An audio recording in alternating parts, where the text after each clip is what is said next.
मी आता भरलेला बांगडा बनवणार आहे. त्यासाठी बांगडा कसा बनवतात ते दाखवणार आहे. साफ कसा करून त्याच्यामध्ये मसाला वगैरे कसं भरणार आहे ते सगळं दाखवणार आहे. आता साफ करते ते बघा कसं करते ते. बघा हे सगळं काढायचं. नंतर ही खवळं काढायची, डोकं काढायचं. असं पूर्ण काढायचं नाही, ते थोडंसं काढायचं असं. बघा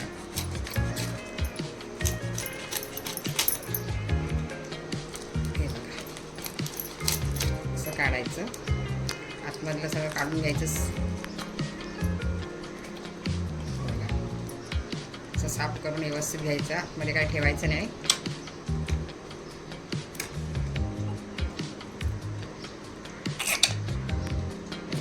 झाला साफ. आता ते हे करायचं, कात्री पाडायची मसाला भरायला. हे बघा अशी बारीक बारीक काढायचं. चांगलं त्याच्यात मसाला जाणार.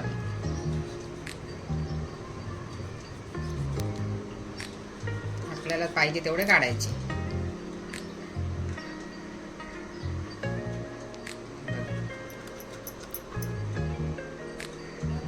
बांगडा तर कडक घ्यायचा, नरम घेतला ते येणार नाही बरोबर.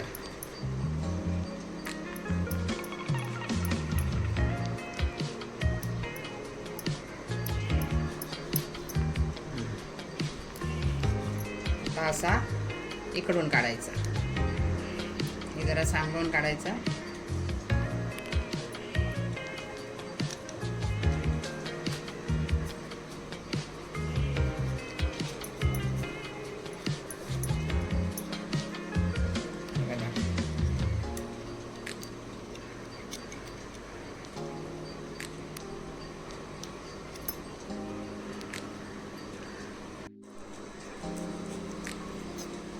झाला आता.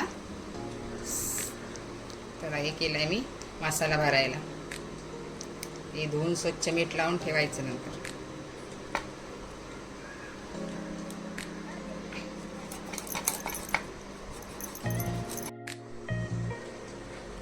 हे बघा मी स्वच्छ आता साफ करून घेतले. धुवून चांगले कात्रे वगैरे काढले आहेत. मसाला भरायला धुवून घेतले. आता मी फक्त मीठ आणि आगोळ लावून 10 मिनिटं ठेवणार आहे. हे बघा मीठ लावते चांगलं.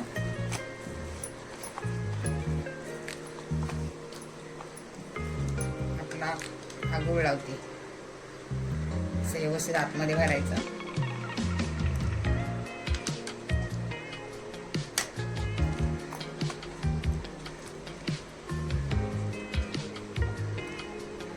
असं 10 मिनिटं ठेवून द्यायचंय.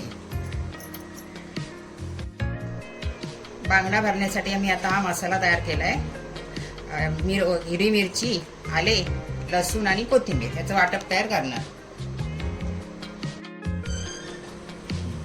हे मी वाटण तयार केलंय बांगड्या भरण्यासाठी. त्यासाठी आता थोडासा परत हे आगोळ टाकायचा, कारण बांगडा जरा हिवत असतो म्हणून. त्यात थोडं मीठ पण टाकायचं, थोडा जास्त नाही. आणि आपला मालवणी मसाला टाकायचा आणि चांगलं ढवळून व्यवस्थित घेऊन तो बायका बांगड्यामध्ये भरायचा. बघा हात कापलाच नाही. बघा आता असा आतमध्ये भरायचा मसाला.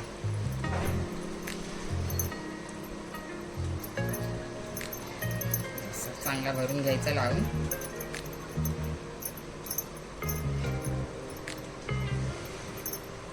नंतर असं वरती टाकायचं. थोडं थोडं जाईल तेवढा.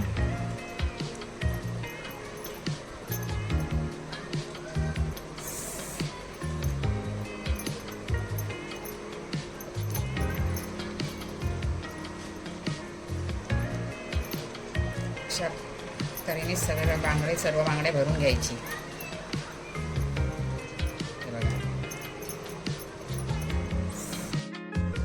एक्स्ट्रा मसाला आहे ना तो सर्व काढून टाकायचा, कारण नंतर परत आपल्याला दुसरा मसाला भरायचा त्याच्यामध्ये.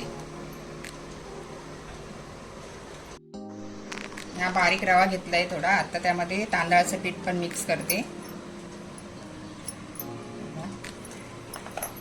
आणि हा आपला मालवणी मसाला.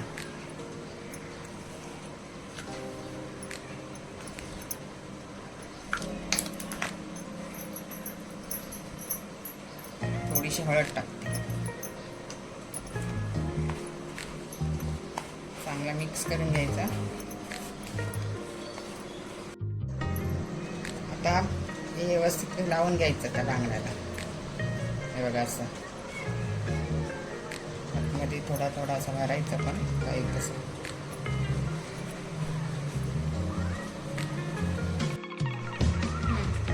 अशा प्रकारे मी सर्व बांगडे भरून घेतले, व्यवस्थित केले. आता ते फ्राय करायला घेऊन जाणार. तवा तापून घेतला तर तेल टाकते.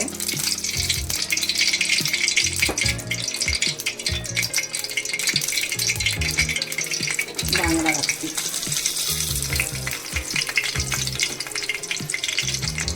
इथे टाकू.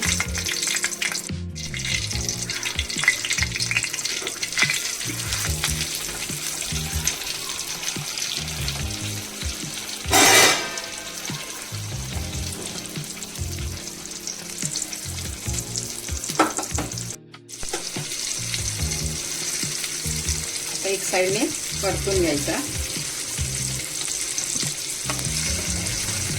थोडासा परतायचा.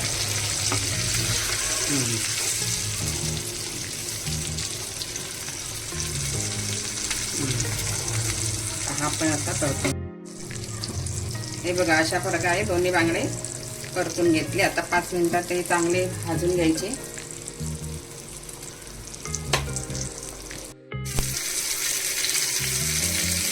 आता हे भाजले व्यवस्थित. आता मी काढते हातामध्ये. हे बघा